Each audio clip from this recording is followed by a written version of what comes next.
Bapak dari PT Global, PT Parmalat Global Indonesia ini, nah nantinya kami menuju kepada akreditasi laboratorium. Oleh karena itu, kami berharap pada pagi hari ini Pak Zakwan dan Pak Nopal dapat memberikan pencerahan kepada kami semua, sehingga kami bisa melihat ke depan apa yang harus kami siapkan untuk menuju aplikasi unggul nanti. Hari ini institusi kita, kampus ini adalah aplikasinya baik sekali. Ada dua yang belum baik sekali, selebihnya prodinya baik sekali. Karena itu kami juga berharap nanti lab-lab kita ini dapat dijadikan tempat penelitian atau praktik para mahasiswa kita yang sudah diakui di bawah Komite Akreditasi Nasional. Itu tujuan pada bagian ini. Pada Pak Bicara, Pak Zakwan dan Pak Nopal, setelah ini, dan setelah kami paham semuanya, ini ucap terima kasih Mas atas penjelasan itu. Itu saja yang dapat saya sampaikan sambutan di pameran ini. Terima kasih sekali kepada kita supaya kita dapat memahami seperti apa sih kita menyiapkan lab kita menjadi lab yang teraplikasi sesuai dengan standar kampus-kampus lain. Saja itu saya sampaikan. Saya akhiri dengan wabillahi taufiq. Wassalamualaikum warahmatullahi wabarakatuh. Bapak Wakil Rektor 2, Mas Teknik Purnawirawan, Dr. Syamsul Nasir, Esos dan RCFRA, dan juga Bapak Wakil Rektor 2 yang sudah hadir. Selamat datang Bapak.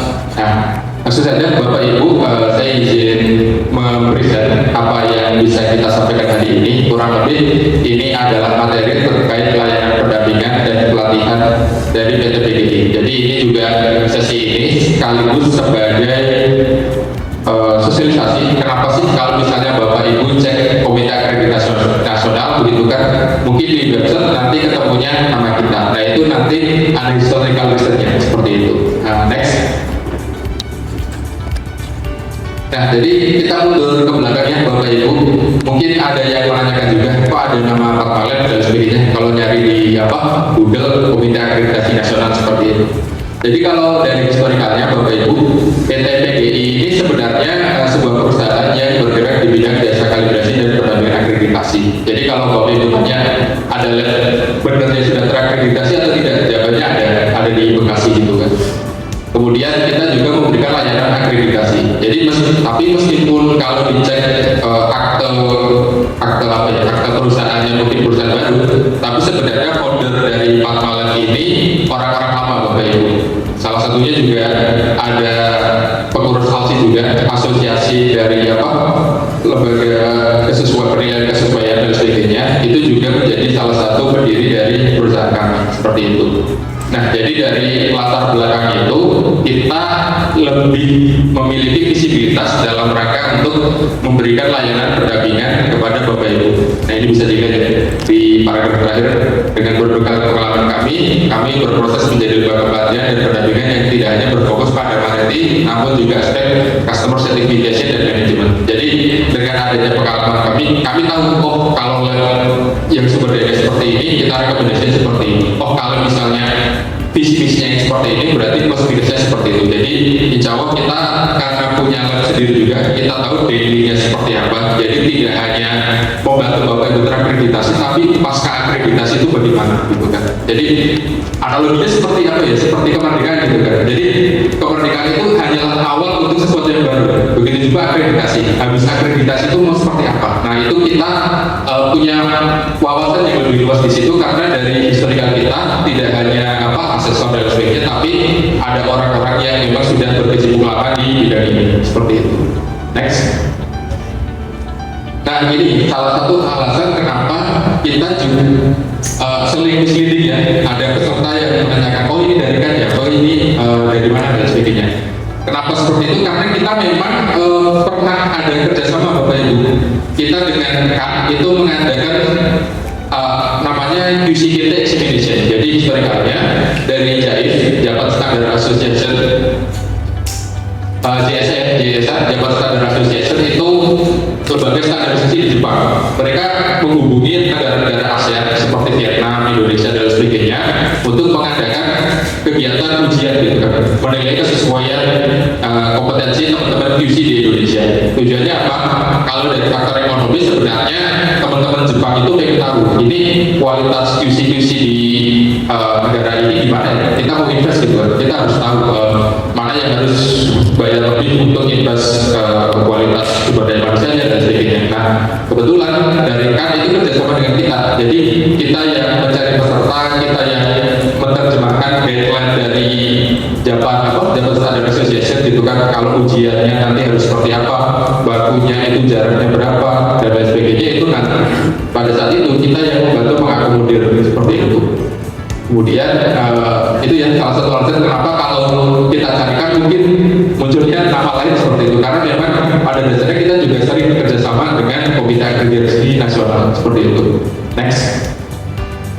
Nah, kemudian juga ini bidang kami yang lain. Jadi beberapa lembaga sertifikasi atau lembaga pelatihan, kadang mereka hanya model orang saja gitu kan. Ada orang dijadikan trainer dan sebagainya. Tapi kalau dari kita memang daily punya laboratorium sendiri. Jadi kita bisa memberikan etos lebih. Kalau misalnya nanti ada kerjasama dan sebagainya, kita akan bilang, oh ini dampak jangka pendeknya seperti ini Pak, dampak jangka panjangnya seperti itu. Jadi lebih komprehensif karena kita pun secara daily mengoperasikan sebuah laboratorium dan untuk bisnis juga. Jadi ada info masuk, info keluar, kita tahu plus minusnya dan sebagainya. Itu nanti menjadi catatan kalau misalnya nanti kita memberikan pelatihan dan sebagainya seperti itu. Kemudian selanjutnya, nah ini juga menjadi alasan kenapa kadang nama kita muncul saat Bapak Ibu mencari Komite Akreditasi Nasional. Jadi Patmalen itu kan kita salah satunya punya jasa konsultasi Bapak Ibu.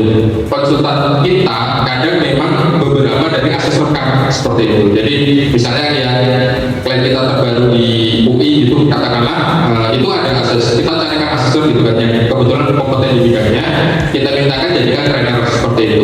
Tapi catatan saya adalah kita tidak dalam wewenang untuk mengintervensi sebuah penilaian dari KAN seperti itu. Jadi ibarat kata asesornya dari trainernya dari KAN gitu kan. Tapi kan orang yang menjadikan pelatihan ini tidak berwenang atau mungkin punya nilai moral untuk tidak menilai laboratorium Bapak Ibu seperti itu. Jadi even kita punya database orang KAN dan sebagainya, nanti orang KAN itu akan menolak untuk kalau misalnya sudah memberikan pelatihan untuk menjadikan asesor gitu kan. Jadi mereka punya integritas untuk bilang bahwa oh ini lab yang saya bina gitu kan, saya nggak bisa menilai ini gitu kan. Nah itu yang menjadi catatan gitu kan. Jadi kalau ekspektasi Bapak Ibu dengan kita dimudahkan secara jalur itu mungkin agak misleading seperti itu. Tapi kita akan berikan sumber daya yang paling ideal gitu kan. Tapi tetap dengan koridor aturan yang berlaku seperti itu. Nah next. Ini juga beberapa klien kami 2023 ada beberapa dan yang di bawahnya itu yang lain-lain seperti itu. Ini sengaja kita tunjukkan yang dari kampus-kampus karena latar belakang Bapak Ibu di kampus. Jadi nanti mungkin kita bisa diskusikan ya Bapak Ibu. Dalam akreditasi kampus itu case-nya cukup unik. Karena kalau di swasta mungkin lebih rapi struktur organisasinya, jadi instruksi dari manajemen mungkin lebih jelas. Oh saya pengen laboratorium yang terakreditasi yang ini seperti itu, karena ini minatnya di pasar banyak gitu kan. Nah tapi kalau di lingkungan akademik mungkin beda. Mungkin ada banyak istilahnya cita-cita dari masing-masing personel gitu kan. Oh saya pengen lab ini dulu yang diakreditasi. Oh ini saya pengen terakreditasi atas nama fakultas dan sebagainya. Nah itu nanti mungkin di sesi selanjutnya nanti kita bisa diskusikan kira-kira rekomendasi yang baiknya seperti apa. Karena tidak ada format yang ideal sebelum kita tahu sumber daya Bapak Ibu itu seperti apa. Pernah kita di laboratorium di Padang ya gitu kan. Tadinya pengen mengakomodir setiap lab mengirimkan perwakilan dan sebagainya untuk menjadi tenaga lab sentralnya gitu kan. Cuma maksudnya setelah berjalan waktu ternyata teman-teman di fakultas itu merasa apa ya? Agak saya mending punya atas namakan gitu kan, mending punya logokan atas nama fakultasnya sendiri gitu kan. Akhirnya setelah tadinya diputuskan delegasi masing-masing fakultas itu membantu lab sentral, akhirnya diganti kebijakannya gitu kan. Biar masing-masing fakultas itu berdiri dengan bendera kan sendiri. Jadi beda organisasi, beda latar belakang seperti itu Bapak Ibu. Jadi nanti kita akan diskusikan, karena tidak semua kebijakan yang cocok untuk satu lembaga gitu kan cocok diterapkan oleh lembaga lain seperti itu. Kemudian selanjutnya, nah jadi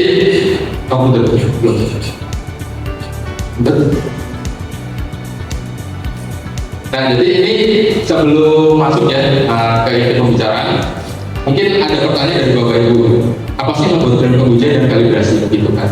Jadi di Komite Akreditasi Nasional, laboratorium yang menggunakan standar ISO 17025 itu diberikan hak untuk memilih mau mendirikan lab kalibrasi terstandar atau lab pengujian terstandar seperti itu. Itu nanti pilihan dari Bapak Ibu. Itu juga nanti mungkin bisa didiskusi di internal. Kok pengen punya lab pengujian yang terakreditasi dulu gitu, kok pengen punya lab kalibrasi yang terakreditasi dulu seperti itu. Dan itu tergantung cita-cita Bapak Ibu. Bedanya apa? Kalau kalibrasi itu lebih berfokus untuk mengecek performa sebuah alat ukur seperti itu. Misalnya Bapak Ibu punya UTM gitu kan, Universal Testing Machine, kita cek UTM-nya berfungsi dengan baik atau tidak gitu kan. Daya yang digunakan untuk menghitung sesuai atau tidak dan sebagainya. Atau Bapak Ibu punya pH meter gitu kan. pH meternya benar nggak kalau ukur di pH 7 itu mau mempertanggungjawabnya bagaimana? Nah itu dikalibrasi. Tapi kalau di pengujian itu menggunakan alat yang benar. Misalnya kita menguji kadar pH begitu. Berarti ada sampel misalnya air minum atau mungkin air limbah, kita masukkan dengan pH, kita cek nilainya, oh ini sekian dan sebagainya. Jadi dua latar belakang yang berbeda tapi berkesinambungan. Dan itu nanti menjadi kebijakan internal. Kira-kira kecenderungan kita bagaimana? Pengen punya lab yang terakreditasikan atau pengen punya lab yang pengujiannya itu diakui seperti itu. Kemudian selanjutnya, nah jadi ini mulai masuk itu ya Bapak Ibu. Kalau yang pertanyaan terkait budgeting.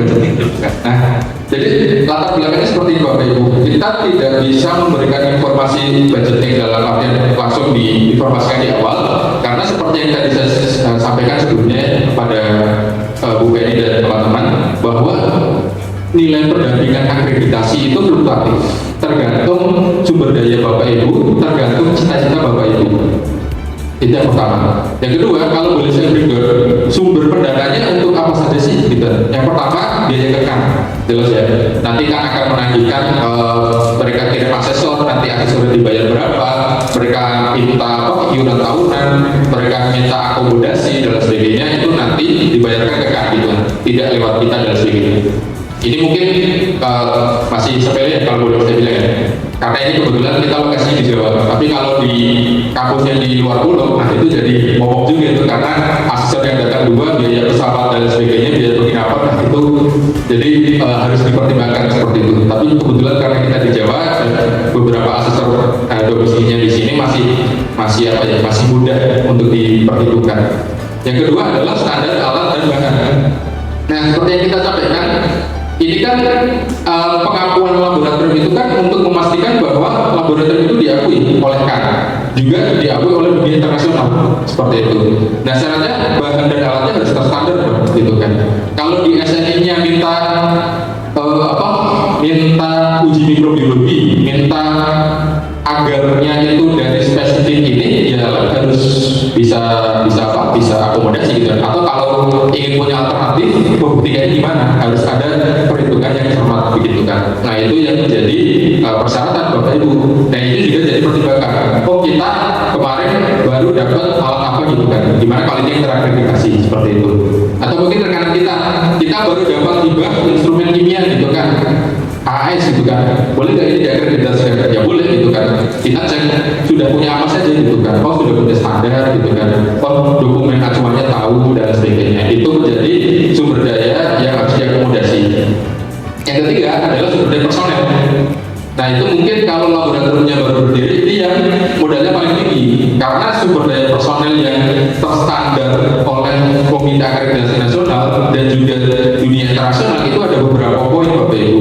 Mengambil datanya harus benar, terus kemudian kalau samplingnya harus benar, terus kemudian ada perhitungan statistik untuk verifikasi validasi, bagaimana seberapa yakin kalau metode yang kita gunakan itu bisa kita akomodir dan sebagainya. Nah itu nanti dipelajari personel sampai menerapkan perhitungan ketidakpastian pengukuran gitu kan, seberapa bias hasil perhitungan kita itu nanti di sumber daya personel seperti itu. Nah tentu saja latar belakang laboratorium itu beda-beda. Ada yang bilang Pak kita ada personel yang kompeten nih gitu kan, cuma kita nggak tahu pengen parameter apa. Nah mungkin kalau si kepala labnya pengen saya pengen instrumen ini yang diakreditasi, personelnya sudah pintar, tapi pas kita cek kok alatnya rusak gitu kan, setelah kita kalibrasi gitu kan, ternyata menyimpang jauh, ya mau nggak mau harus perbaiki alat dulu dong, seperti itu. Atau mungkin case-nya beda, kita baru dapat juga instrumen HPLC gitu kan, sudah dapat bahannya sudah ada, alatnya lengkap, tapi personel di lapangan baru tahu ini ada alat HPLC, ya berarti kita invest di personel seperti itu. Itu yang menjadikan dananya itu bisa fluktuatif tergantung sumber daya yang ada seperti itu. Termasuk juga ada faktor lain misalnya kesibukan personel dan sebagainya kan. Biasanya kalau di kendalanya di teman-teman akademis itu kan tiap hari kan mengajar dan sebagainya, itu pasti jadi tantangan kita juga gitu kan. Nyari jadwal pelatihan yang cocok saja itu kadang harus 2 minggu meeting Bapak Ibu. Nah itu menjadi pertimbangan. Nah di grafik sebelum sampingnya itu gambaran. Ibarat kata kalau misalnya saya sudah punya alat yang cocok, personelnya yang lengkap itu kan, berarti tinggal didampingi untuk mendaftar saja, berarti kan tinggal membayarkan dan sebagainya, kan datang ngecek temuannya apa, kita perbaiki selesai.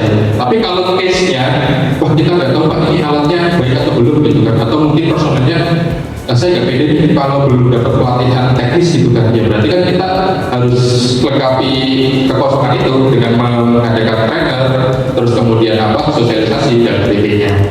Termasuk juga ini kompetensi dari teknis dan manajerial gitu kan. Bagaimana SOP-nya kalau misalnya ada layanan ujian masuk gitu kan, atau misalnya cara rekrut personalnya bagaimana, itu harus terstandar seperti itu.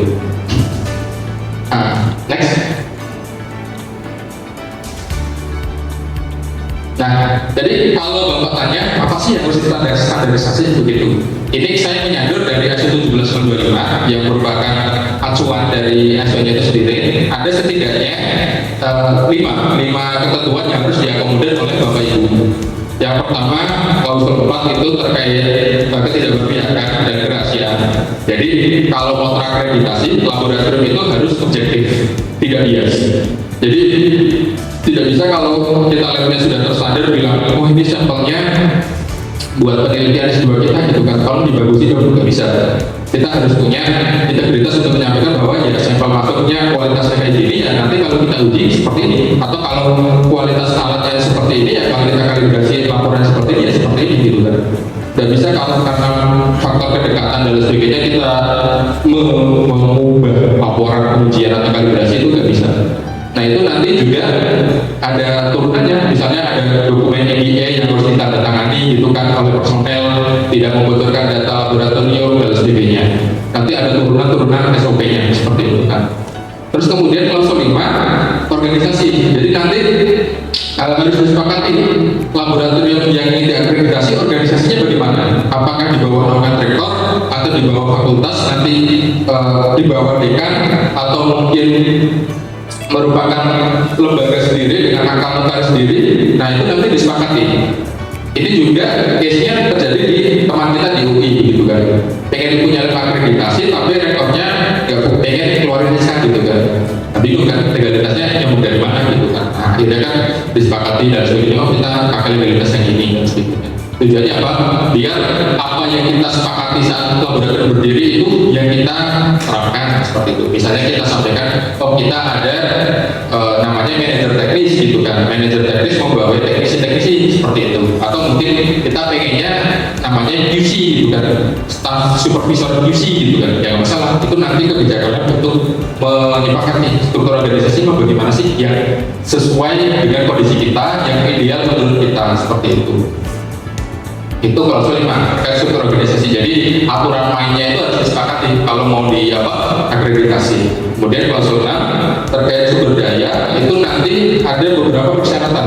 Sumber daya yang pertama untuk menstandarisasi kompetensi personel, menstandarisasi alat dan bahan dan sebagainya. Jadi dari personel direkrut itu ada SOP-nya. Kita mau cari teknisnya SOP-nya harus bagaimana? Apakah yang S1 di bidang kedirgantara, apakah yang bagaimana dan sebagainya. Nah itu nanti menyesuaikan. Kadang kalau di kita Bapak Ibu, karena kita memberikan pendampingan, kita bilangnya seperti ini. Yang di lab itu rekrutmennya seperti apa, itu yang kita jadikan kebijakan gitu kan. Misalnya di rekan swasta kita, mereka punya adminnya kebetulan lulusan SMA. Ya sudah kita bilang nanti di SOP disampaikan adminnya minimal lulusan SMA, biar staff yang masih ada ini masih bisa kita pertahankan begitu kan. Jadi nanti kalau kita ada aktivitas pendampingan, kita akan mencoba menyesuaikan dengan sumber daya yang ada seperti itu Bapak Ibu. Termasuk alat, bahan gitu kan, alatnya sudah dikalibrasi atau belum, seberapa yakin Bapak Ibu menggunakan alat ini, atau mungkin seberapa yakin bahannya dijamin tidak kadaluarsa dan sebagainya seperti itu. Itu kalau di mikrobiologi lebih ribet Bapak Ibu, karena kan ada bakteri dan sebagainya kan, harus disimpan di kulkas -7 derajat dan sebagainya. Nah itu nanti kalau di teknis mungkin lebih longgar ya untuk kebijakan penyimpanan dan sebagainya. Terus kemudian klausul 7 ini yang teknis kali ini terkait layanan pengujian dan aktivitas pengujian. Jadi di klausul 7 yang nanti kalau misalnya laboratorium Bapak Ibu ingin terakreditasi harus mampu mengakomodasi klausul teknis ini. Jadi mulai dari metode itu pengen pakai metode apa, membuktikan bahwa kita kompeten di metode itu bagaimana, sampai bagaimana membuat laporan yang sesuai dengan standar yang ada. Laporan pun harus distandarisasi sesuai dengan mandatorikannya.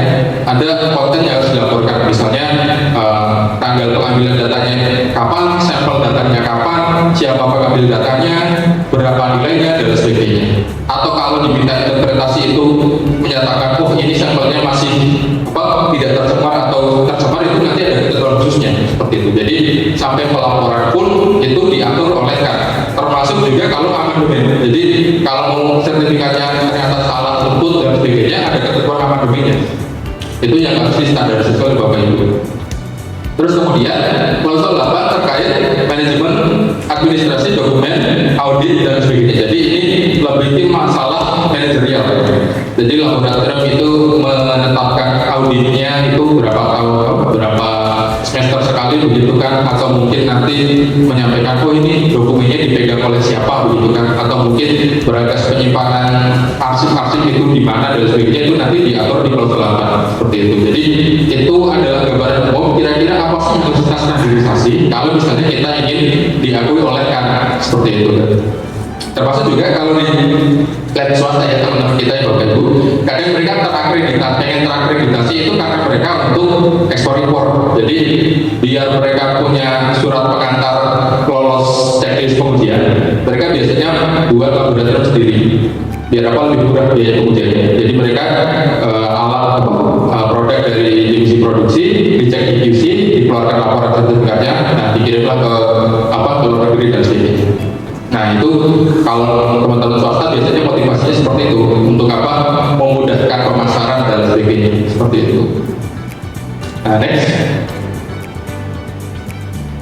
Nah ini terkait alur pendampingan akreditasi. Ya jadi tadi Bapak Ibu sudah tahu kira-kira kalau mau terakreditasi itu butuh poin apa saja. Dan tidak usah khawatir terkait apa SOP-nya yang kelihatannya banyak sekali dan sebagainya. Kita sudah ada Bapak Ibu SOP-nya. Tinggal ganti kok saja nanti. Kalau misalnya nanti memang dibutuhkan ya, dan paling penyesuaian gitu kan. Tapi insya Allah Mas Terlihat sudah ada. Tinggal apa kita nanti sosialisasi dan sebagainya. Nah pertanyaan ini berarti cara kerjanya gimana sih? Nah, kalau misalnya Bapak Ibu menanyakan cara kerjanya seperti ini Bapak Ibu. Nanti kita ada yang namanya game analisis dan pengecekan sumber daya. Salah satunya kegiatan ini. Jadi dengan adanya informasi ini harapannya dari manajemen puncak itu punya kesimpulan, oh berarti kita butuh personel ini saja seperti itu, atau mungkin kita akreditasi di dulu dan sebagainya. Itu karena seperti yang pernah saya sampaikan Bapak Ibu, kadang di isunya di kampus itu banyak apa ya istilahnya, kalau kita bikin SK banyak personel hantunya seperti itu, jadi SK-nya banyak gitu kan, tapi ternyata yang bisa diajak rapat paling cuma 5 doang gitu kan. Nah itu sebisa mungkin kita kasih nomor berapa, sebisa mungkin kita buat struktur organisasi serapi mungkin, biar nanti kalau kerja enak, seminimal kita tentuin jadwal meeting saja lebih mudah gitu kan. Nah itu yang jadi catatan saya. Nah nanti setelah game analisis kan tahu, oh ini berarti yang lab ini dulu deh gitu kan. Mau atas nama siapa, atas nama fakultas gitu kan, atas nama lab sentral saja seperti itu. Nah nanti kesepakatannya di situ. Atau mungkin pengen parameter gini, saya pengen di parameter pilot projectnya yang parameter A, nanti parameter B, C, D yang lain-lain nanti biar nyontek gitu kan, standarisasi gimana, nggak masalah juga. Atau mau diminta bantu, parameter A, B, C tolong tolong konsultannya opsi semua deh gitu kan, kita pengen dibantu semua biar nggak kecolongan gitu, yang nggak masalah juga seperti itu. Jadi nanti menyesuaikan sumber dayanya mau bagaimana. Nah ini kita split atas dan bawah. Kalau atas itu aktivitas teknis, jadi yang bawah itu aktivitas manajerial atau mutu atau SOP. Yang teknis itu standarisasi dari pembuatan IKA, terus praktik pengambilan data, terus perhitungan ketidakpastian pengukuran, kemudian verifikasi validasi, terus kemudian jaminan uji banding, jaminan mutu laboratorium dan uji banding. Nah, baru setelah personel teknisnya itu kompeten dari A sampai Z, nanti ada namanya kegiatan audit internal dan kajian manajemen.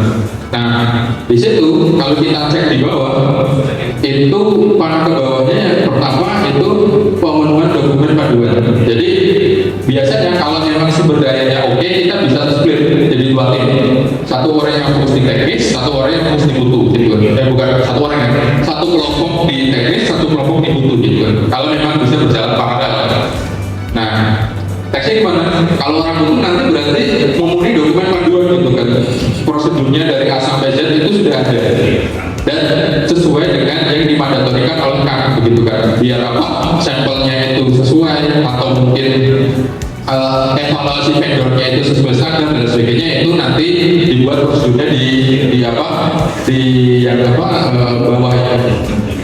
Terus kemudian setelah prosedur dan lainnya jadi begitu, nanti coba implementasi dan sebagainya, isi formulir, coba kerjakan rekaman dan sebagainya, nanti sampai di kegiatan audit internal gitu kan. Jadi audit internal itu semacam evaluasi internal gitu kan.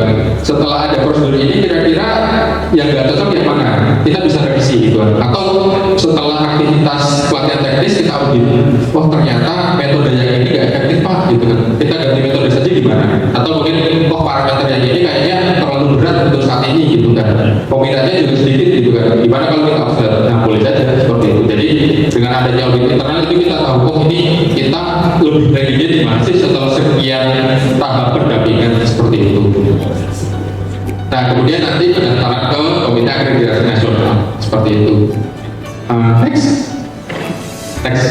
ya. Nah sekarang pertanyaannya kemaju mundur dikit. Siap. Nah jadi pertanyaannya setelah distandarisasi oleh konsultan nanti Bapak Ibu akan mendaftarkan Komite Akreditasi Nasional. Artinya bagaimana? Yang pertama, Bapak Ibu akan dipandu membuat akun gitu. Jadi kita ke website, bikin akun, kita isi formulir dan sebagainya, legalitasnya seperti apa, penanggung jawabnya seperti apa dan sebagainya. Setelah mendaftar, nanti akunnya jadi, mungkin verifikasinya sekitar, kalau kemarin info itu sekitar 2 minggu, jadi sekitar 10 hari kerja. Nah, baru setelah aktif nanti di akun Bapak Ibu, akun laboratorium Bapak Ibu nanti akan ada opsi untuk mengupload dokumen-dokumen implementasi. Jadi kalau di akreditasi nasional itu kita tidak mendatangkan asesor langsung, tapi asesor itu akan minta mana dokumennya, tolong diupload di website dulu gitu kan. Kita mau cek secara online gitu kan. Nah, baru setelah itu dicek begitu kan, ada kerusakan atau tidak, bukan kerusakan ya, ada yang tidak sesuai atau tidak gitu. Kalau tidak sesuai berarti nanti dikembalikan. Tolong revisi poin ini dong gitu kan, atau mungkin dokumen yang ini kurang lengkap, tolong lampirkan lagi dan sebagainya. Nah setelah dicek secara online dan sebagainya, nanti admin akan menghubungi Bapak Ibu bilang, Pak ini menurut tim kan sudah oke gitu dari dokumen, kapan kita bisa visit gitu kan. Nah nanti visit mungkin ya minimal 2 hari begitu kan, mengecek kondisi Bapak Ibu. Mungkin kalau yang teknisi diminta tolong tunjukkan cara ngambil datanya begitu kan. Kalau misalnya tim administrasi begitu nanti ditanya, tolong dokumen ini beneran ada atau enggak, seperti itu. Nah baru 2 hari visitasi mengecek kondisi lab, nanti akan terbit laporan begitu kan, misalnya bagian yang ini kurang lengkap dokumennya, tolong dilengkapi dokumen yang ini dan sebagainya. Baru setelah itu ada jeda sekitar 2 bulan ya, sekitar 2 bulan, 2-3 bulan untuk perbaikan dan sebagainya. Baru setelah itu nanti si asesor merasa oke, kayaknya sudah cukup nih, mereka akan lapor ke Komite Akreditasi Nasional. Mereka akan bilang labnya laporannya seperti ini mau diakreditasi di mana. Nah nanti si panitia teknis akan ambil kesimpulan, oke ini bisa terakreditasi, parameternya ini gitu, atau mungkin semua parameter begitu dan sebagainya. Jadi nanti asesor itu hanya melaporkan apa yang ada di lapangan seperti itu. Rekomendasi gimana dari asesor? Apakah terakreditasi semua parameter atau ada yang dihapus dan sebagainya, itu nanti otoritasnya dari Komite Akreditasi Nasional itu sendiri seperti itu. Nah, next. Nah ini contoh sertifikatnya Bapak Ibu. Yang sebelah kiri itu halaman utamanya, yang sebelah kedua itu lampirannya seperti itu. Nah lampiran itu informasi parameter yang bisa kita akomodasi. Ada beberapa rekan kita yang cukup cerdik ya. Mereka punya satu metode, tapi sampelnya divariasikan. Nah semua sampel itu dilaporkan gitu kan. Misalnya saya bisa menguji TPC gitu kan, atau menguji poliform. Nah mereka sampelnya divariasi, air minum, air limbah, terus kemudian air waduk, air hujan, air rebun dan sebagainya. Nah jadi mereka sebenarnya kompetensinya cuma satu parameter, tapi karena sampelnya banyak, akhirnya yang banyak dilampirkan sampelnya gitu kan. Sampel ini bisa menguji ini, jadi kelihatannya banyak gitu kan. Padahal kompetensinya cuma satu.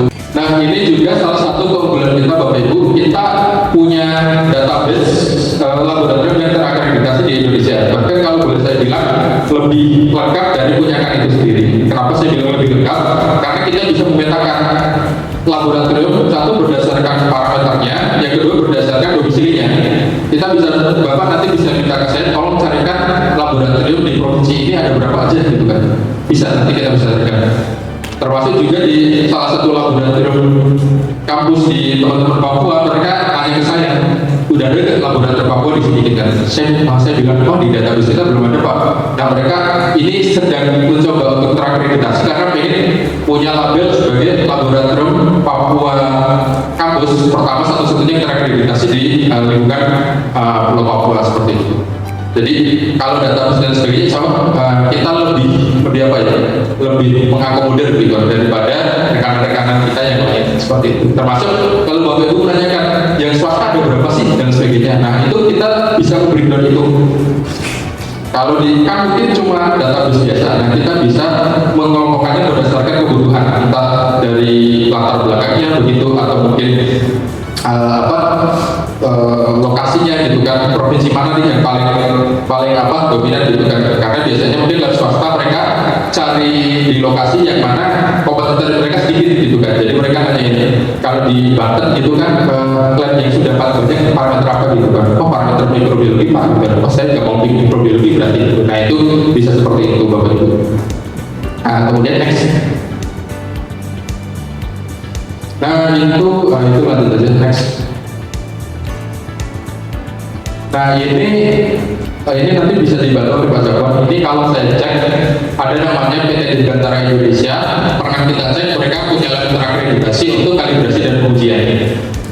Update terbarunya saya kurang tahu. Tapi kalau di screenshot yang pernah saya cek di website itu mereka kalau pengujian itu mereka bisa pengujian mekanik, entah aluminium, alloy, terus metal dan sebagainya. Kalau dikalibrasi mereka bisa kalibrasi suhu, temperatur, data logger dan sebagainya. Nah itu sebagai gambaran saja.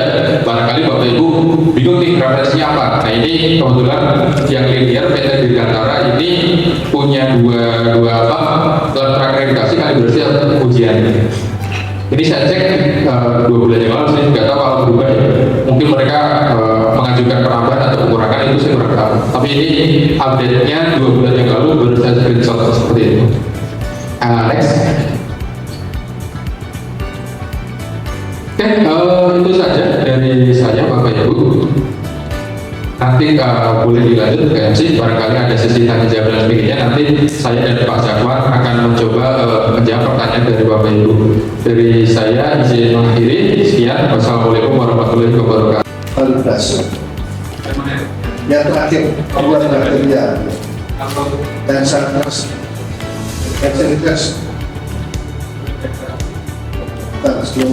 nah itu yang paling kedua Itu pengujian Pak, jadi mereka ujian tarik prosesnya apa? Jadi mereka itu bisa menguji aluminium, misalnya itu atau lapisan pada metal, diuji korosivitas atau PPM gitu. Acuannya dari pabrik, ada STM, ada STM, ada SS922. Berarti alatnya apa? Sampelnya diuji. Sampelnya berarti aluminium alloy, metal, campuran aluminium dan bos. diuji sampel. Oh, sampelnya betul-betul menyatakan segituan, ASTM segituan. Betul. Jadi SOP-nya itu nggak diuji. Proses untuk menguji kan menggunakan alat-alat kimia. Ada nanti kalau di standarisasi kan nanti ada pemenuhan yang betul. Misalnya kita harus memastikan bahwa kalau kita mau menguji alloy gitu kan dengan alat ini kalau dari setiap itu alatnya itu harus bisa dipastikan layak digunakan seperti itu. Nah itu maksudnya pengujian. Jadi kalau pengujian itu ada sampel masuk oleh orang luar, kita uji dengan alat kita. Itu kalau pengujian. Atau kalibrasi berarti ada orang mungkin datang, Pak ini udah saya benar atau enggak gitu. Kalau dicekin, nah itu. Persis seperti itu. Nah, jadi ada 2 opsi Pak. Kalau teknis. Dua opsi kan. Yang kurang seperti itu Bapak. Tergantung sebenarnya Bapak teknisnya kayak gimana. Dan yang di sini kan kita nggak jawab itu Pak, tapi ada fisika dan ada beberapa peralatan yang bisa dipakai untuk menunjukkan bahwa kalau suhunya segitu memang segitu, kekentalannya segitu memang segitu. Kita punya apa? Ada Pak di fisika, ada Pak. Hanya mungkin perlu dikalibrasi. Untuk fakultas teknik itu cukup lengkap. Kita itu Pak. Ya, ada lima ya.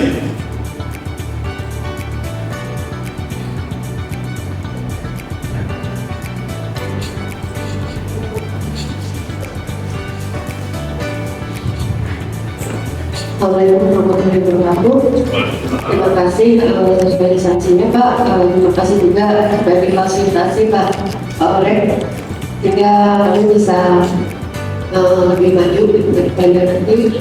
Selama ini kan stakeholder dari laporan kita ini hanya skema apa yang bisa kita sertifikasi nanti itu harus baik di lab TE maupun di lab TI. Fisika, mungkin kalau fisika lebih banyak harus diupdate dulu Pak, alat-alatnya diperbarui gitu ya, karena masih lama.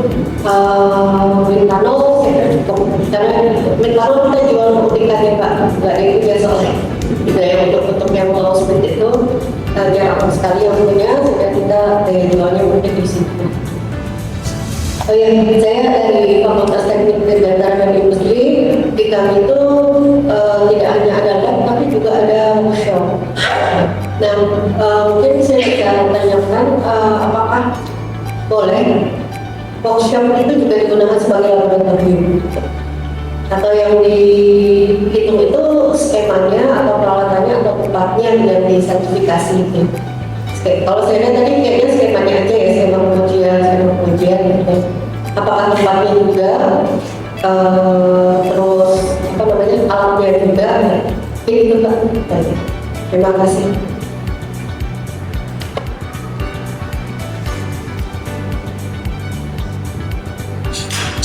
Baik Ibu, terima kasih atas pertanyaannya.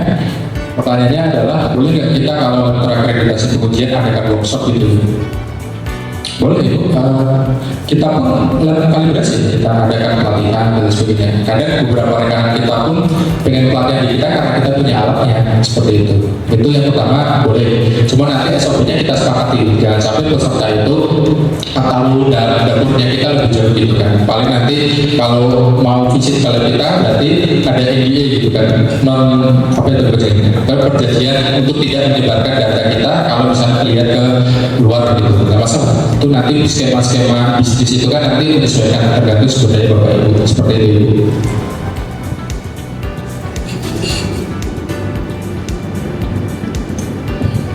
Baik Bu, sedikit penambahan dari saya. Kalau di sini kalau misalkan tadi data juga dari Ibu yang disertifikasi atau yang diakreditasi apa sih?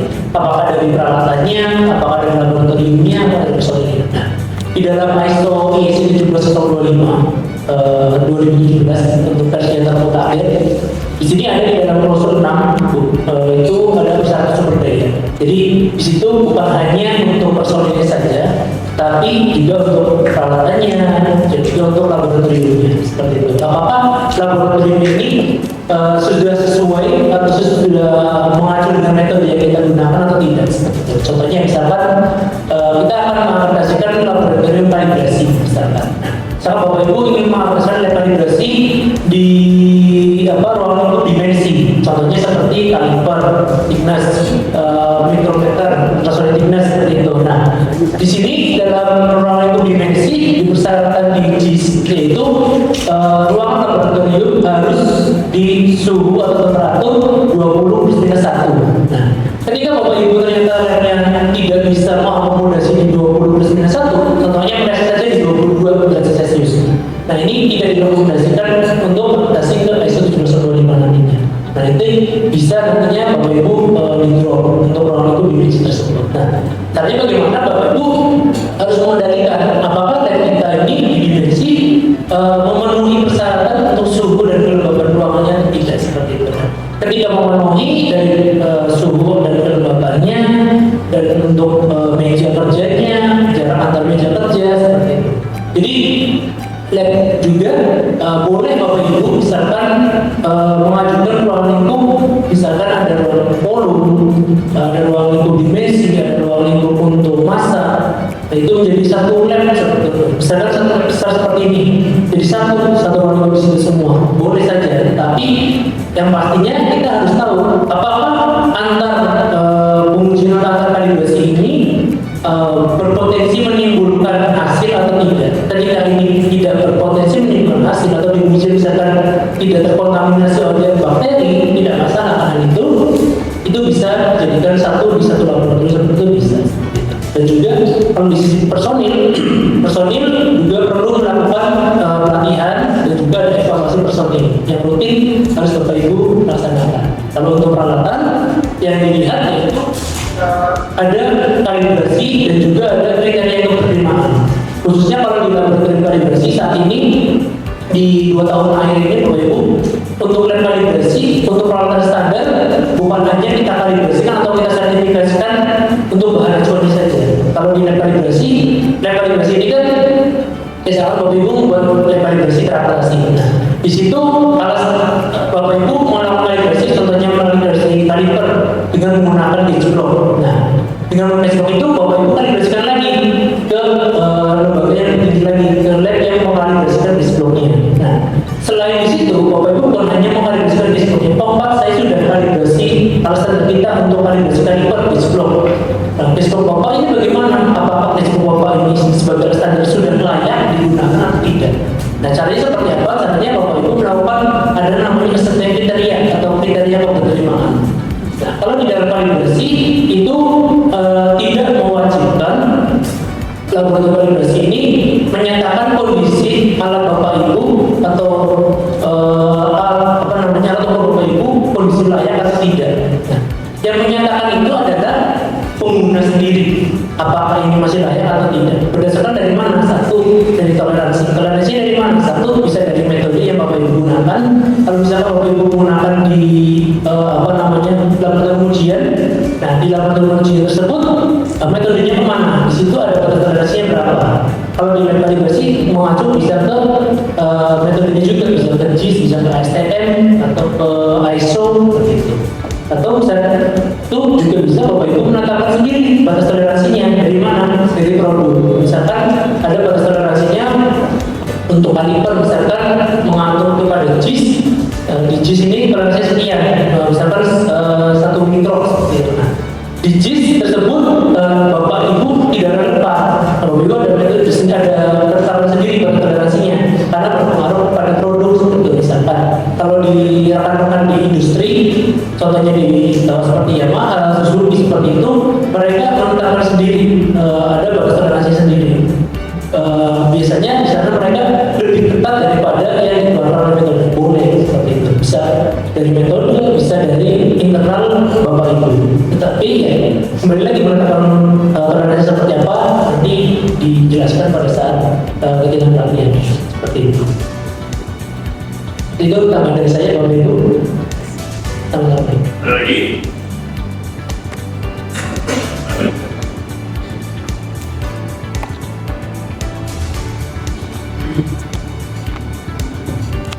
Baik, terima kasih atas waktu kita. Pada kesempatan ini temanya berangkat bagaimana kita akan mengaplikasi laboratorium. Benar saya kalau kita bicara aplikasi itu berarti ada standar yang dicapai.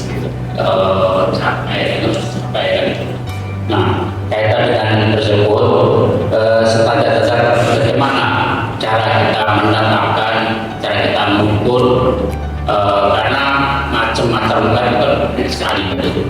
Apalagi di tuntas Dirgantara Berdharma ini kan bedanya di penerbangan, ya Bintang sekali juga harus tahu pesawat ini benar-benar jalan atau tidak dan sebagainya. Itu yang saya tanya. Demikian, terima kasih.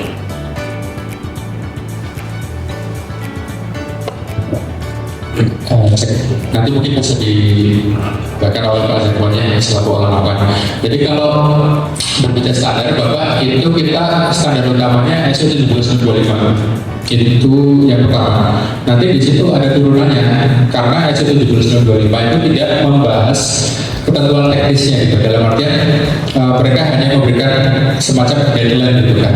Kalau misalnya kita pengen, kita mengajunya ke ASTM saja, ya nggak masalah. Berarti kan Bapak penuhi ASTM juga. Atau kalau OIML gitu kan. Atau mungkin kalau SNI ada ketentuan kedirgantara ya nggak apa-apa. Bapak mengacu ke situ. Nanti manajemen dan sebagainya standarnya ke 17925 seperti itu.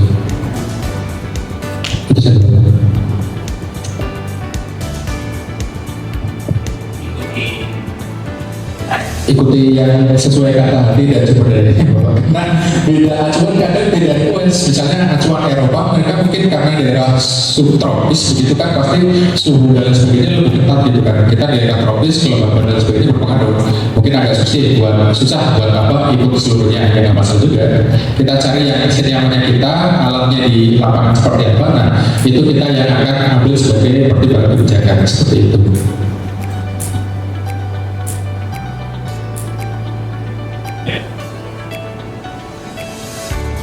Ya, ada lagi ya.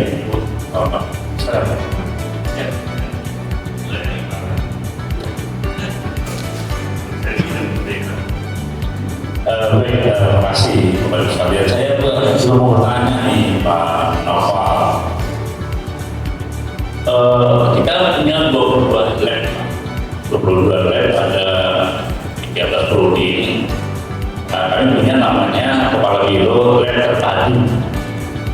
Pertanyaan saya, apakah semua lab harus kami akreditasi? Atau bisa satu akreditasi saja, satu lab terpadu gitu, tapi di luarnya ada macam-macam tadi. Kami kan juga pertimbangan biaya akreditasi, biaya pendampingan sebagai dari itu kita lihat. Kemudian di sini juga ada berarti masalah kalibrasi dan pengujian. Saya belum lupa nih.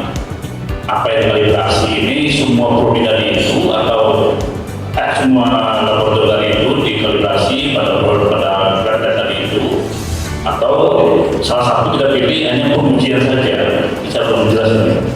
Apakah semua prodi tadi perlu pengujian alat-alat tadi itu? Yang kedua itu, Pak. Yang ketiga, kita kan swasta ya. Sangat terbatas sekali alat-alat kita. Tentu Pak Nova dengan Pak Jakwan punya pengalaman lah dengan kampus-kampus lain. Saya juga belum paham ini. Dengan keterbatasan anggaran kita ini kan peralatan kita juga terbatas, Pak. Harga lab kita mahal sekali. Dan TP itu satu engine aja 2 miliar per kilo. Penerbangan itu satu engine itu 2 miliar biayanya Pak ya. Buat satu lab. Dan ini belum juga. Nah, kemarin saya ini Pak ke PPKD. PPKD itu Pusat Pelatihan Kerja Daerah. Yang Jakarta Timur itu ada di Berkopi. Mereka menawarkan pada kita, Pak, ajukan saja kepada kita untuk pembelian alat-alat lab yang nanti akan dibantu oleh pemerintah. Nah, saya tertarik juga nih. Nah, apakah Bapak selama berdampingan ini, kalau dalam menghadapi akreditasi ini, punya juga peluang-peluang itu, dapat alat-alatan tadi, biaya-biaya mungkin kalau kita kuliah kan ada beasiswa. Apakah akan juga seperti beasiswa itu dibantu oleh pemerintah atau bagaimana juga? Karena sangat terbatas biaya anggaran kita untuk memenuhi perlengkapan tadi. Dan saya yakin kita belum terstandarisasi ya. Tapi kita butuh alat-alat tadi itu. Nah, waktu kan butuh menjabat itu. Ya itu saja Pak. Mungkin banyak saya. Baik, terima kasih Bapak atas pertanyaannya. Yang pertama, apakah harus di parameternya diajukan semua atau tidak? Jawabannya tidak. Sesuai dengan yang dianggap oke oleh teman-teman begitu kan. Oke sumber dayanya, oke personelnya dan sebagainya. Yang kedua, lebih baik sentral proposal atau masing-masing fakultas berdiri sendiri. Nah ini saya izin jelaskan terkait plus minusnya. Jadi bukan bagaimana tapi historical pengetahuan kami seperti itu. Kalau labnya lab sentral itu kelebihannya adalah mudah di pendanaan. Karena kita punya satu lab yang orangnya itu saja dan bisa saja kalau mau nambah parameter dari kepakaran masing-masing fakultas itu nyumbang ilmu gitu kan atau nyumbang orang gitu. Itu kelebihannya biayanya murah. Lebih murah kalau misalnya kita mendirikan lab-lab per fakultas. Masalahnya adalah kadang kita konsolidasinya cukup susah Bapak. Karena kan misalnya di lab tetangga pulau sebelah gitu kan. Tadinya mereka pengen bikin lab sentral yang personelnya dari masing-masing fakultas. Tadinya seperti itu. Ternyata setelah berjalan waktu, ternyata kalau ini merasa tidak ada lagi gitu kan. Kalau lab parameter yang saya kompeten di sana itu terakreditasi atas nama lab sentral. Saya punya lab fakultas sendiri. Itu otonomi dari saya atas nama dari fakultas saya untuk meningkatkan angka kredit fakultas saya. Ada seperti itu. Bahkan kalau di seperti yang tadi saya bilang itu kayak kampus ITB, UI dan sebagainya, mereka punya terakreditasi 16 gitu dengan nama-nama yang berbeda gitu kan. Mereka berlomba-lomba masing-masing fakultas berlomba-lomba untuk mendirikan lab terakreditasi sendiri. Jadi nanti kalau kita lihat tadi di sertifikatnya itu bukan lab sentral ITB gitu, tapi lab FIPA ITB, lab mikrobiologi Sumatera Utara gitu dan sebagainya. Jadi mungkin yang harus dipertimbangkan dalam konteks bukan biaya tapi adalah kenyamanan dari masing-masing personil Pak gitu kan. Karena saya pun juga agak penasaran gitu kan. Ternyata masing-masing akademika itu lebih nyaman untuk terakreditasi dengan nama-nama latar belakang mereka gitu kan. Bukan yang dijadikan satu. Tapi kalau memang ada kepemimpinan atau budayanya berbeda di sini nggak masalah. Kita bikin satu lab sentral, nanti masing-masing fakultas nyumbang parameter begitu nggak masalah juga kalau memang bisa diakomodir. Nanti kita menyesuaikan request dari teman-teman seperti itu. Itu yang pertama. Jadi yang kedua semua, tapi yang dianggap paling oke gitu kan. Terus yang kedua, apakah harus kalibrasi tetap ujian? Enggak, Pak. Jadi kalau yang tadi saya tunjukkan di lab apa itu PT Dirgantara, memang QC-nya bisa ujian, bisa kalibrasi gitu kan. Karena mereka ada orangnya. Tapi kalau kita bilang, oh ya udah tahun ini kita fokus di pengujian saja parameternya ini gitu kan. Ya udah nggak masalah. Karena pengujian dan kalibrasi itu punya nomor pengakuan yang berbeda. Jadi kalau Bapak Ibu bisa kalibrasi dan pengujian, berarti Bapak Ibu punya nomor administrasi LK dan LP. Bisa dua-duanya. Nah itu nanti menyesuaikan aja. Dan saya sampaikan ini di awal karena pasti nanti ini akan mempengaruhi cara kerja kita, Bapak. Dalam artian kita lebih enjoy untuk sistemnya seperti apa, lebih baik saya jelaskan di awal biar nanti kita lebih enak untuk berdiskusi dan sebagainya seperti itu. Itu yang pertama, apakah harus kalibrasi dan kemudian salah satu saja nggak masalah. Baru mungkin nanti 5 tahun ke depan setelah kita pengujiannya oke gitu kan, pengen punya lab kalibrasi ya nggak masalah juga seperti itu. Kadang di swasta pun seperti itu. Mereka tadinya pengujiannya yang terakreditasi. Terus mereka sudah berlangsung beberapa lama, manajemennya bilang daripada saya kalibrasi alat keluar, saya mending bikin lab sendiri aja lebih deh gitu kan. Ya nggak masalah, mau apa historikalnya seperti itu, tidak apa-apa seperti itu. Terus kemudian kalau dari peluang pengadaan Pak, kalau dari yang diceritakan ke saya dari rekan-rekan itu memang ada dari hibah dan sebagainya. Cuma itu di luar otoritas kita buat memberikan oh ini hibahnya dari mana dan sebagainya. Karena teman swasta pun mereka hibah juga ke kampus. Misalnya yang saya bilang ada apa di UI itu ada perusahaan yang CSR gitu kan mau nyumbang lab kosmetik terakreditasi itu yang gaji karyawannya dari PT itu. Jadi UI nggak bayar sama sekali. Mereka cuma minta gedung ke UI, kalau sediakan gedung, alat dari kita, personil dari kita, gaji dari kita. Kita mau apa, hibah gitu kan. Itu ada seperti itu. Jadi tergantung historikalnya itu kita nggak bisa pukul rata apa sumber dananya dari mana dan sebagainya gitu. Itu terus ada lagi yang belum terjawab. Sudah ada tambahan dari itu. Mungkin ada rekomendasi berarti pengujian apa kalibrasi?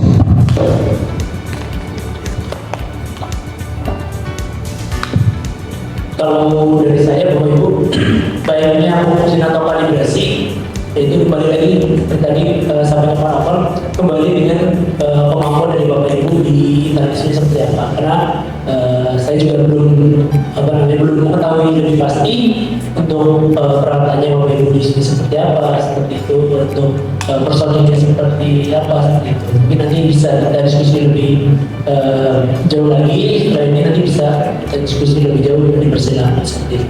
Atau misalnya kalau mau bikin dua-duanya sekaligus lab pengujian dan lab kalibrasi sekaligus juga bisa. Jadi misalkan Bapak Ibu membuat lab pengujian di parameter-parameter tertentu dengan alat tertentu. Nah, alat tersebut yang Bapak Ibu lakukan kalibrasi dikalibrasi secara internal. Jadi Bapak Ibu membuat lab kalibrasi juga. Jadi kalibrasinya menompang atau kalibrasi ini, lab kalibrasi ini adalah mengkalibrasikan lab pengujian atau alat milik di lab pengujian Bapak Ibu seperti itu. Jadi bukan hanya untuk eksternal dan juga untuk internal.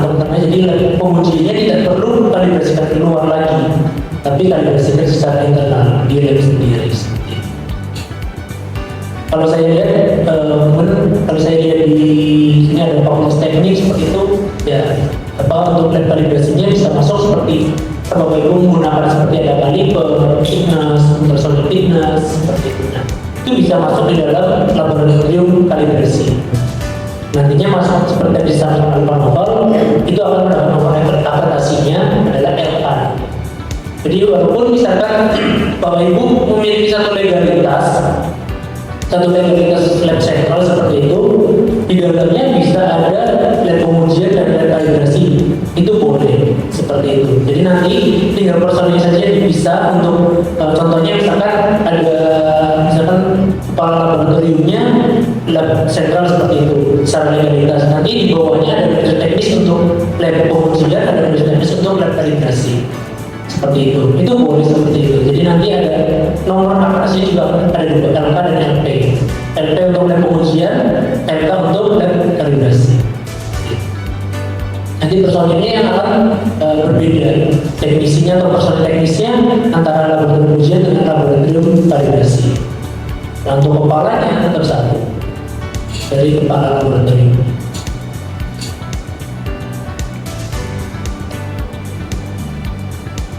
Lagi kita perlu di penambahan.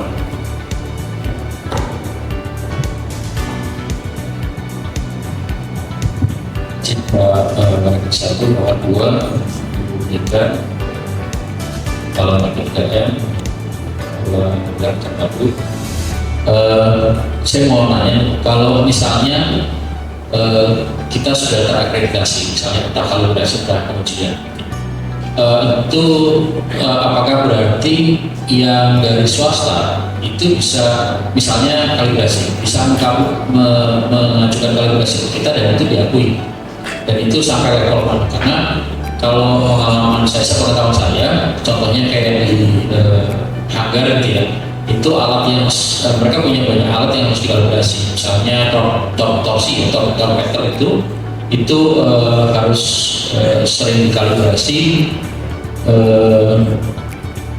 saya lupa 2 tahun sekali atau nggak salah. Itu yang apa namanya ya, torsi.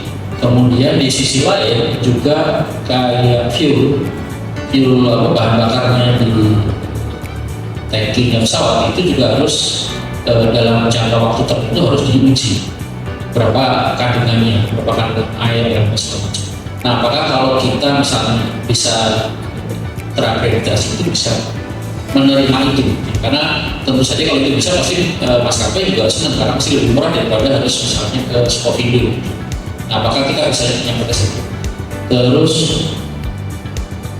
yang ini kalau tadi itu yang kita mungkin agak isi agak jauh ya. Tapi kalau yang dekat itu sebenarnya kan di beberapa lab kita itu ada beberapa misalnya alat yang rusak, terus ada yang nggak bisa digunakan. Gitu. Nah, sebenarnya untuk akreditasi itu mending kita apa ya istilahnya merancang dari awal lagi gitu ya. Jadi mana yang gampang nih. Jadi kita mengadakan alat lagi atau yaudah yang ada itu di istilahnya dioprek dulu supaya nyampe ke akreditasi. Mana yang lebih baik. Oh ya, yang satu lagi tadi yang soal akreditasi yang peralatan yang bisa swasta itu kalau bisa itu kira-kira balik modalnya berapa lama? Terima kasih. Baik, izin menjawab pertanyaan pertama. Apakah bisa ketika Bapak Ibu sudah mendapatkan akreditasi lab penguji maupun lab kalibrasi ini bisa menerima dari luar seperti itu? Yang kita jawab Bapak Ibu, jadi bisa ketika Bapak Ibu di internal di sini Bapak Ibu memperbolehkan untuk menerima peralatan baik sampel maupun peralatan untuk kalibrasi dari luar. Jadi itu kembali lagi kepada kebijakan di universitas Bapak Ibu.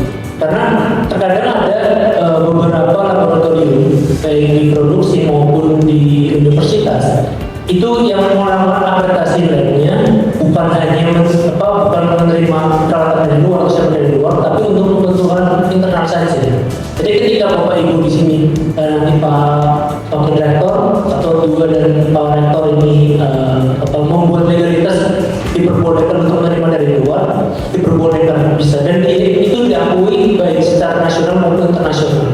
Karena ketika Bapak Ibu sudah akreditasi laboratorium, itu sudah terakreditasi kepada ISO IEC 17025 seperti itu. Jadi hasil pengujian dan hasil kalibrasi Bapak Ibu sudah diakui bukan hanya di nasional tapi di internasional. Contohnya bisa nanti Bapak Ibu kalibrasi misalkan hasil pengukuran Bapak Ibu di sini di Jakarta dengan Bapak Ibu di London itu sama seperti itu. Karena memiliki ketelusuran. Ketelusuran itu jangan sampai terputus. Nah, itu adalah fungsi salah satu dari kalibrasi. Nah, di situ ketika Bapak Ibu memberikan kebijakan untuk melakukan pelayanan untuk eksternal, itu boleh saja. Ya selama satu parameter Bapak Ibu yang diakreditasikan ini sesuai dengan program yang kita kerjakan. Salah satunya ya beberapa lab di luar lab kalibrasi itu menerbitkan, ya saya tidak sebutkan labnya, ada yang menerbitkan nilai kepastian pelayanan ini lebih kecil dari CMC-nya. Itu secara kaidah itu tidak boleh. Kalau kita tahu sebagai klien, kita pasti akan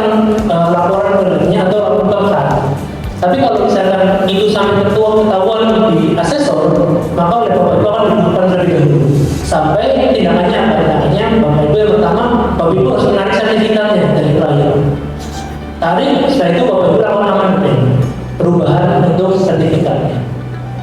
Kalau dikalibrasi seperti itu, jadi kita terbitkan bola sertifikatnya, yang kamu kita tarik, buktinya kita laporkan ke depan, bukti penyerahan sertifikat amandemen sudah kita laporkan. Setelah itu nanti baru Bapak Ibu boleh menggunakan aplikasi terlebih dahulu, seperti itu Pak. Nah kalau misalkan untuk tadi pertanyaan tentang balik modal, itu berapa lamanya saya tidak bisa menjawab secara pasti ya Pak. Karena untuk balik modal berapa lamanya, karena satu itu berkaitan dengan peralatan Bapak Ibu untuk modelnya investnya berapa seperti itu, dan juga untuk harga nanti klien eksternal seperti apa itu perlu diperhitungkan lebih dalam seperti itu. Jadi tidak bisa saya jawab secara pasti untuk berapa balik modalnya berapa lamanya, belum pasti karena belum tahu yang kita modalkan nanti peralatannya seperti apa. Nah kalau misalkan tadi berkaitan dengan peralatan, baiknya ketika alat kita rusak kita perbaiki dulu, setelah itu kita ajukan untuk akreditasi atau kita beli baru. Intinya di situ ya Pak. Intinya adalah bukan tentang alat kita sudah rusak kita perbaiki. Boleh saja ketika Bapak Ibu membeli alat ternyata rusak dan itu Bapak Ibu perbaiki, kalibrasi dan ajukan ke akreditasi, itu boleh. Selama dalam catatan pada saat kegiatan asesmen lapangan oleh asesor, alat tersebut bisa bekerja dengan baik. Nah, ketika ternyata asesor datang ke Bapak Ibu, oh Pak, alat kita rusak Pak, tidak bisa kita kerjakan. Nah, itu tidak ada deklarasi dari kita atau dari asesor, itu tidak boleh. Akan di drop untuk ruang lingkupnya atau parameternya. Jadi ketika ada asesmen, ada namanya witness atau unjuk kerja Bapak Ibu. Walaupun Bapak Ibu, mohon maafnya, misalkan Bapak Ibu profesor, doktor, magister, kalau misalkan di depan asesor, tetap asesor akan menganggap itu semua sama. Jadi ketika ada witness unjuk kerja, ya kita unjuk kerja. Pak coba Bapak A, saya minta untuk kalibrasi kaliper, caranya seperti apa? Ya praktek, jelaskan tanpa melihat teknik instruksi kerjanya. Nah, ketika di situ dia anggap oleh asesor kompeten, maka ya ini akan masuk ke dalam rapat praktek atau rapat panitia teknis untuk dikerjakan. Tapi kalau misalkan personil tidak layak, akan jadi temuan. Nanti akan temuan personil berinisiatif bernama ini belum berkompeten dalam melakukan kalibrasi kaliper. Nah, itu nanti akan ada perbaikan untuk latihan personil lagi, yaitu unjuk kerja lagi, kirim video, kirim ke asesor, layak, kompeten untuk personilnya baru boleh diaplikasikan. Jadi kalau peralatannya rusak, harus diperbaiki terlebih dahulu kerusakannya. Setelah itu harus kita lakukan kalibrasi Pak. Kalau misalkan sama dengan ketika Bapak Ibu ternyata hasil peralatannya ini di luar toleransi, itu juga sama. Ketika Bapak Ibu melakukan adjustment, juga dikalibrasikan lagi. Jadi misalnya Bapak Ibu kalibrasi, ternyata hasil kalibrasinya ini di luar toleransi, Bapak Ibu melakukan adjustment. Setelah Bapak Ibu melakukan adjustment, kalibrasi lagi. Setelah kalibrasi lagi baru digunakan untuk pengumpulan, baik pengujian maupun kalibrasi. Digunakan setelah ada sertifikat termutakhirnya baru digunakan seperti itu. Dan dipastikan pada saat tadi asesmen lapangan alatnya performa bekerja dengan baik seperti itu. Jangan sampai pada saat asesmen alatnya rusak. Ketika rusak ya itu tidak bisa. Kalau ini hal yang baru juga Bapak Ibu di lab kalibrasi di beberapa tahun ini, di 2 tahun ini, sekitar 2 tahun ini, tapi kalau dilihat ini baru tahun 2023 ini diwajibkan baik di asesmen awal, surveilan 1 maupun surveilan 2 dan kalibrasi wajib melakukan unjuk kerja atau witness. Kenapa? Karena di Indonesia ini cukup banyak Bapak Ibu lab kalibrasi yang personel teknisnya berpindah-pindah. Jadi contohnya misalkan Fatmawlab mengajukan akreditasi personil teknisnya ABCDEF. Setelah itu surveilan kedua personil berganti, bukan A sampai F lagi, berganti personil. Nah, personil ini apakah benar tidak itu harus ada unjuk kerja. Itu pun diberlakukan di internasional di lab kalibrasi sekarang seperti ini. Ayolah untuk